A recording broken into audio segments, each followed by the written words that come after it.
and just really grateful for everybody that came out and is supporting us.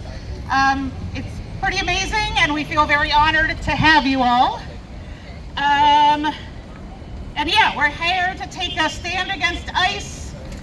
We had the federal unionist networks in New York, Chicago, Seattle, and San Francisco all do events like this. And we are following suit here in Portland because we also want ICE out of our workplaces. We want to be safe, and we want our community members to be safe. We want the public to be able to use federal services the way they're supposed to be used. We don't want people to be terrified and terrorized when they try and get basic services.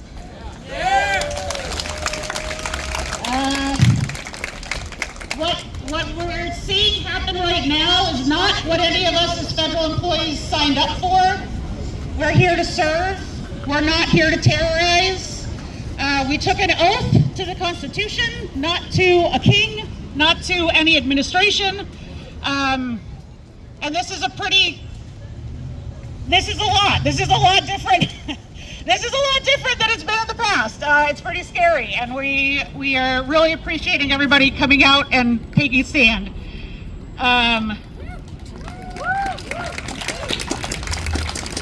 We have a media liaison, Sam, if you have any questions.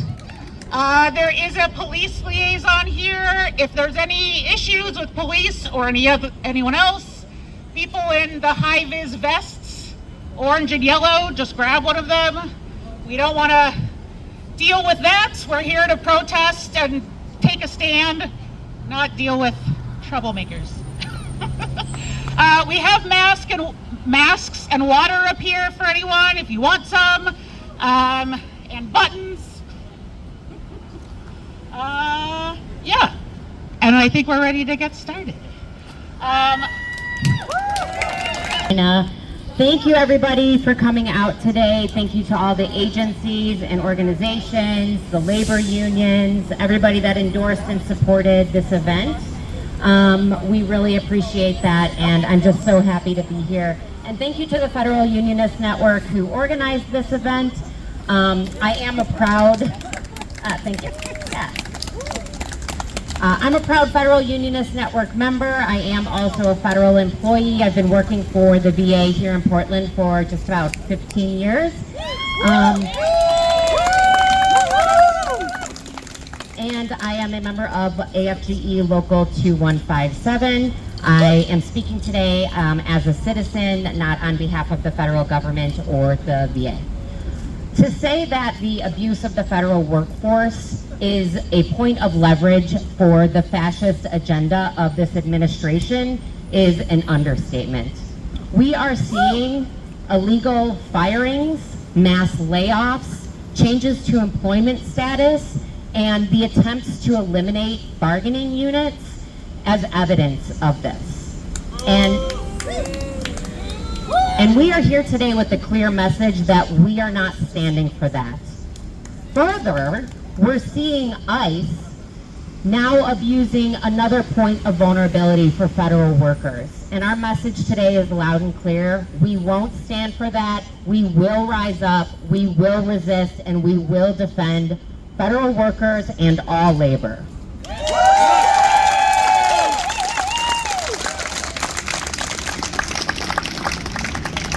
The mega funding of ICE, initiated by Trump and condoned by every member of Congress that voted yes on that big ugly bill, is despicable.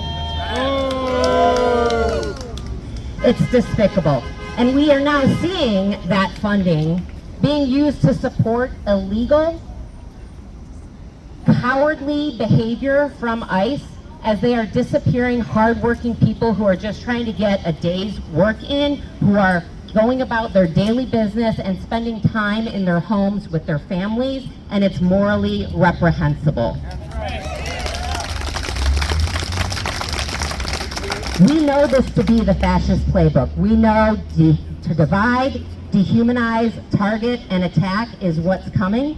And so that's why it's important that our condemnation of ICE and their lawless behavior is not just protection of our Constitution, it's a protection of our humanity, and it's a protection of our moral code.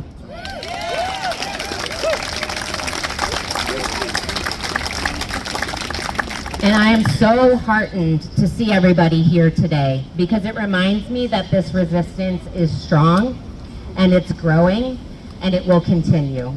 And we will rise up into these streets again and again and again, as many times as it takes, in defense of the federal workforce, in defense of all labor, in defense of those being targeted by ICE right now, and in defense of any groups who are targeted in the future by this Project 2025 fascist hellscape. We will fight, and we will not be silenced. Thank you.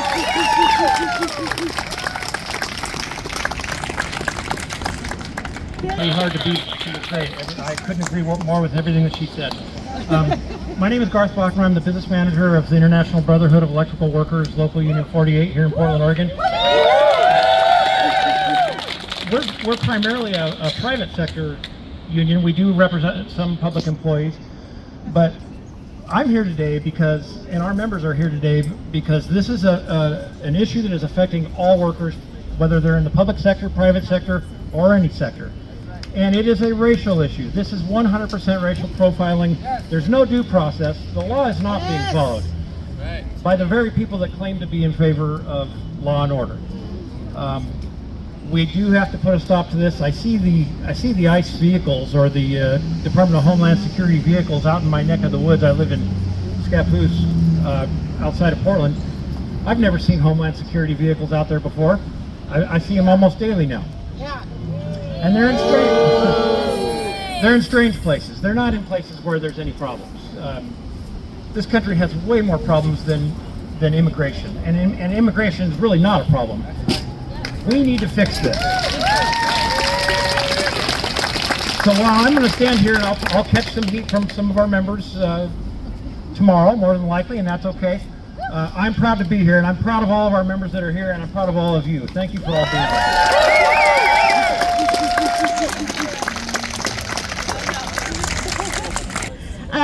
We're going to hear from Angela Bonilla. Yes? Sorry. Angela Bonilla from Portland Association of Teachers. Hello. Good afternoon, everyone. My name is Angela Bonilla. I'm the president of the Portland Association of Teachers. And I've spoken at a few rallies, but I'm always overcome by the sense of solidarity that I feel when I'm out here with folks who decide to take time out of their days to fight for what they believe in. So I appreciate y'all. When I was in the classroom, I was in the classroom during the first Trump administration. And I remember sitting down with my students and discussing the impact of what was to come. I remember looking at 25 black and brown faces, looking up at me, asking if they were going to be okay. I remember I had a Muslim student ask if they were all going to be rounded up.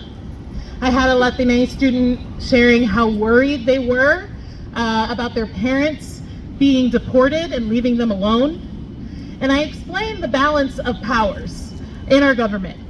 And that allowed them to believe that maybe, just maybe, our democratic processes would protect us. But I told them that we would do anything and everything we could to keep them safe because we protect us. Yeah!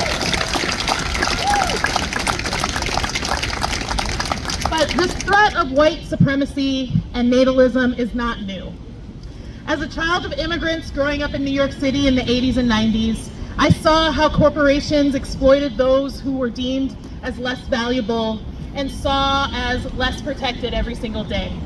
And I saw how the government failed to protect them against these abuses. My paternal grandmother, may she rest in peace, both of my parents and my aunt are naturalized citizens. And I remember staying up late in high school to help my aunt study and answer question after question for her naturalization test about the history of the United States while she was still learning English. And I remember wondering why they would ask so many questions that were the same question but like 5 different ways. each way more confusing than the last. But then I got to college and I took a class on immigration, and my professor used to be a federal worker who interviewed folks for their naturalization tests, and she hated it. She shared that she was encouraged to make small talk with folks on the way to the interview room just to see if they were fluent in English. And this system, it just proved to me that the system wasn't built to give everyone a fair shake, and it's always been the workers who try to make it better. That's right.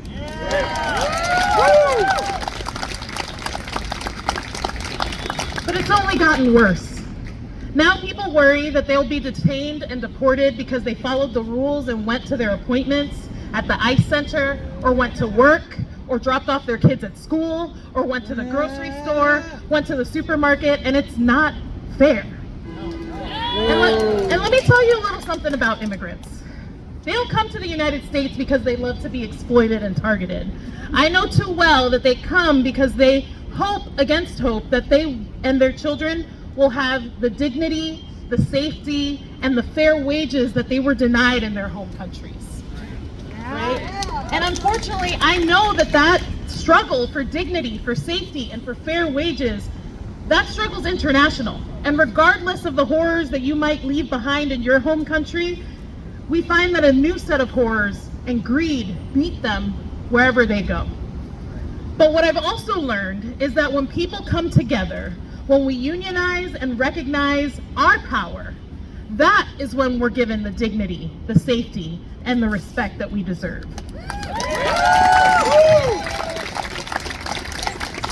We know that this government and the corporations that dictate their actions will never take care of workers until they're forced.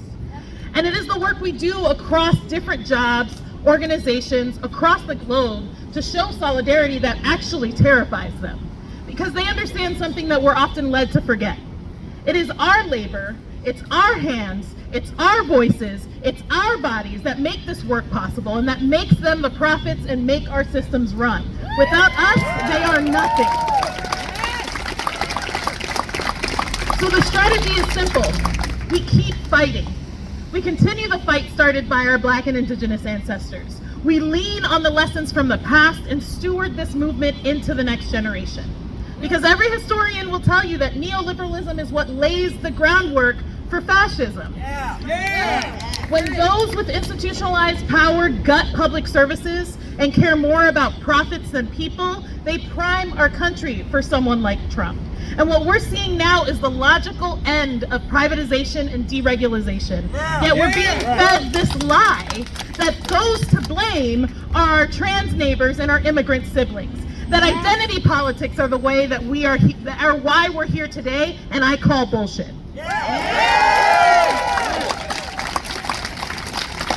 Comrades, I want to encourage all of us to leave that scarcity mindset behind. It's not that we don't have enough resources. It's that billionaires hoard them and continue to get more. It's not that immigrants are dangerous or a threat to our material welfare. It's the politicians who vote to give the state more and more power to surveil us and violate our rights that demand workers support these violations that are the real threat. And I've had enough. We cannot wait for change. We must make that change. And as Fannie Lou Hamer said, for 300 years we've been giving them time. And I've been tired for so long, now I'm sick and tired of being sick and tired. And we want a change. So PAT joins the Federal Unionist Network to demand an end to the ICE raids and arrests. We demand due process and an end to expedited removals. We demand protection for those who seek government services and enter federal buildings. And we demand protection for the workers who serve the public.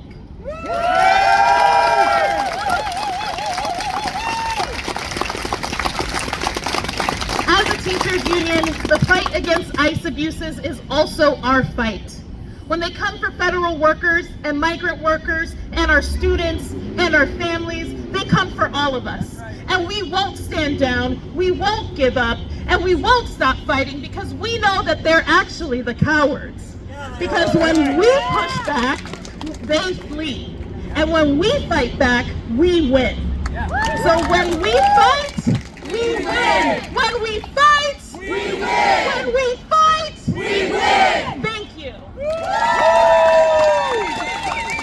Immigrant rights, workers' rights, same struggle, same fight. Immigrant rights, workers' rights, same struggle, same fight. Immigrant rights, workers' rights, same struggle, same fight. Money for jobs and education, not for mass deportation. Money for jobs and education, not for mass deportation. Money for jobs and education, not for mass deportation. No ban, no wall, sanctuary for all, no ban. No wall, sanctuary for all, no ban.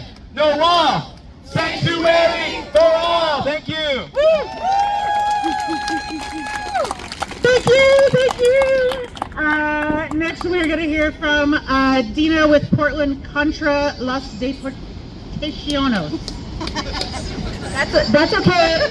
I am a no sabo Chicana, and I don't speak Spanish very well, so I just say Portland against deportations because I know how to say that and I don't fuck it up. I also organize with Revoke the ICE Permit. We are a coalition of people who are looking to get ICE kicked out of Portland.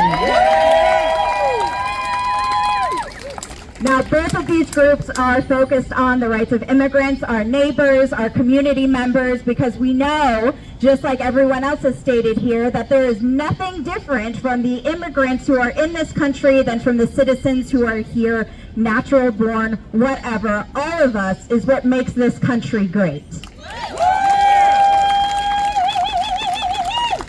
I'm a 7th generation Mexican American, and my dad always raised me saying that we are Mexicans, not Mexicans.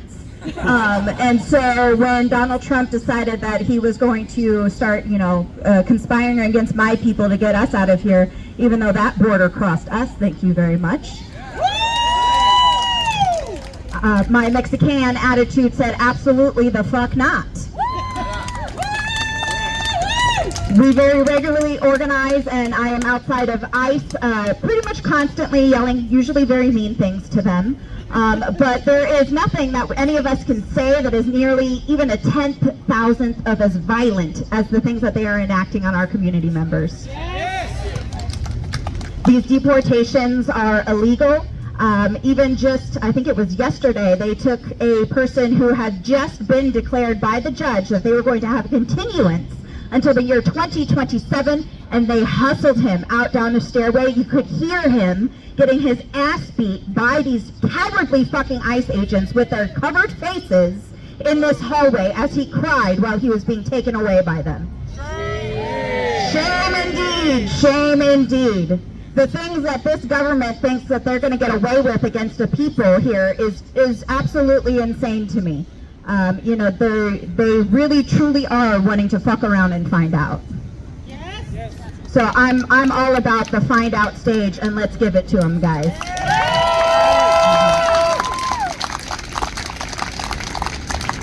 Now, revoking the ICE permit, we're looking at doing that because they are constantly violating their own agreement that they created with the City Hall over here in 2011. It had to do with how long they'd be detaining people, how many people per cell, how many hours they could hold them within that facility itself before getting transferred elsewhere. They've broken all three of those rules quite regularly, on top of the fact that the way that they're utilizing their weapons against protesters in that neighborhood with schools and children. It's absolutely poisoning the neighborhood. The weapons that they're using on protesters down there are the same weapons that are internationally banned during wartime.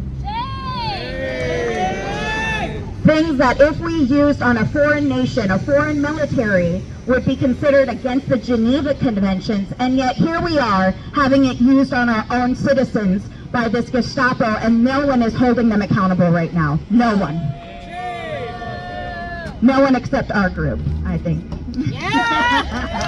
And Justice for Peace. So we would love it if you guys want to come sign the petition. We've got a QR code. I've got a physical copy if you wanted to go old school. We also have plenty of information about how to get connected with other protest groups. And I want to thank so much the Fun Network here and everyone else who came out. The solidarity that we've been experiencing from these people are absolutely amazing. You guys are some legit real ones.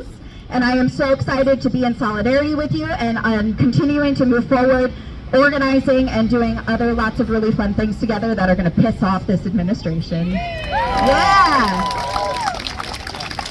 Thank you guys so much for coming out. Let's end with a chant. Sí, se puede! Sí, sí, se puede! Sí, se puede. Sí, sí, se puede. Sí, se puede! Sí, sí, se puede! Sí, se puede. Sí, sí, se puede. Thank you guys so much!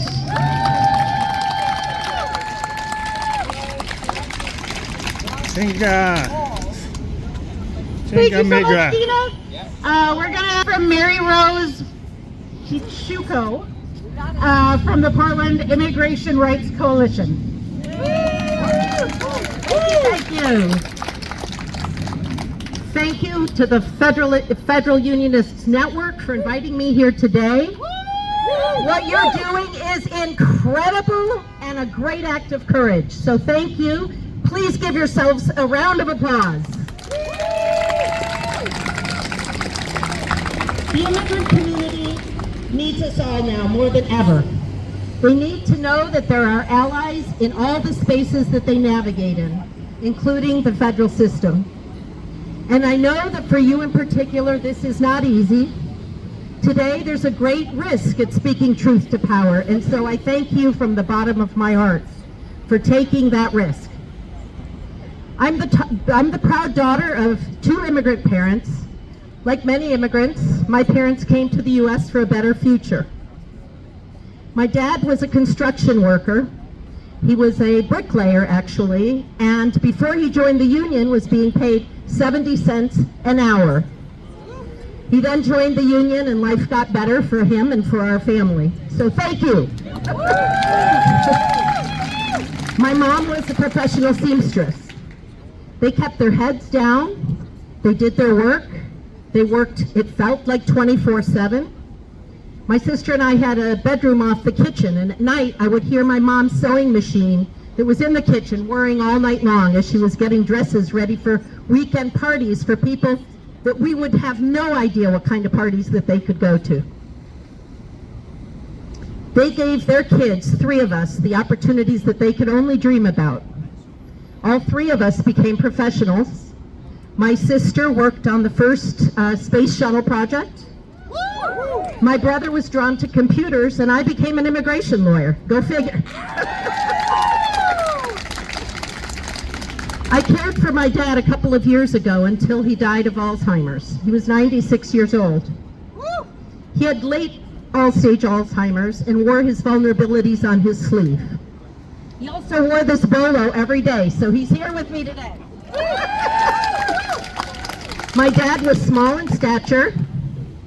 He was brown, and he spoke with a very, very thick accent, despite having lived here 60 years.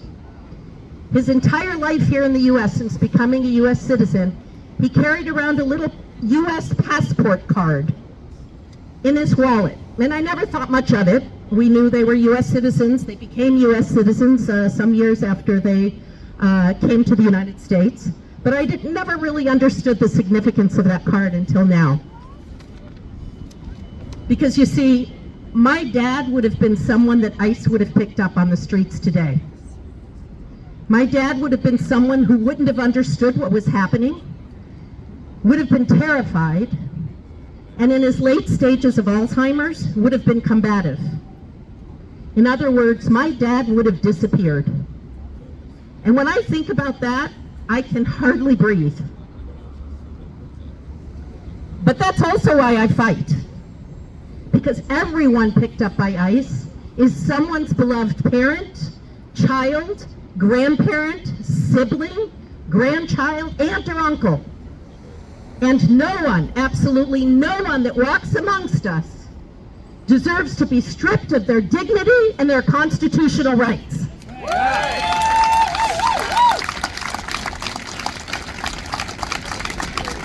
And setting aside emotions and rule of law for just a moment, it's no mystery that immigrants are the bedrock of our economy. With these racist, xenophobic, gaslighting immigration policies, this current administration is biting off its nose to spite its face. Millions of immigrants in this country are employed in construction, in agriculture, restaurants, elder care, child care, in the hospitality industry, in food packing industry, in janitorial services, in every industry. My mom's best friend when I was growing up was a janitor in one of the big office buildings in the town that I was in. She would stop by our house every day before taking the bus downtown at 4 o'clock in the afternoon, and she would work until midnight. Those are the hardworking people that we have in this state, in this city, in this country. And we've got to stop the deportations, the illegal deportations, and treat people with dignity and respect. And how on earth would this country function, let alone recover, without these incredible, loyal, hard-working immigrants? How can we say we're truly America without the rich tapestry of cultures and people that make us uniquely America? I serve on the board of the Portland Immigrant Rights Coalition, and we're a small but mighty organization. I can count on half a hand the paid staff we have. We have a working board, and we have dedicated, very, very dedicated volunteers. PERC's mission is to bring an end to unjust deportations and detentions of our immigrant community here in Oregon. You may have heard about our Rapid Response Network, and for anybody that wants to know more, there's some information here on this table behind me. The Rapid Response Network is engaged 24/7, and it verifies through phone calls that come into our hotline any suspected ICE presence. Volunteers go out, they get a call, they go out, they verify, and then they observe to make sure that people's constitutional rights are not being violated. And if they are, they bear witness to that. Because we may be losing some battles, but we are not going to lose the war. PERC also serves to connect immigrants to legal services. We conduct Know Your Rights trainings for both immigrants and allies. We conduct Migra Watch trainings so that volunteers can bear witness of ICE activity at the immigration court, as you just heard, and also at the McAdam ICE facility. PERC serves to hold ICE accountable. This administration, federal departments like the Department of Homeland Security and its various offices, ICE, Border Patrol, for example, are not above the law. Finally, I just want to leave you on a good note. If you want to kick up your heels and support PERC, we're having a fundraiser on August 10th. There's information back here. There's small flyers. A dance party.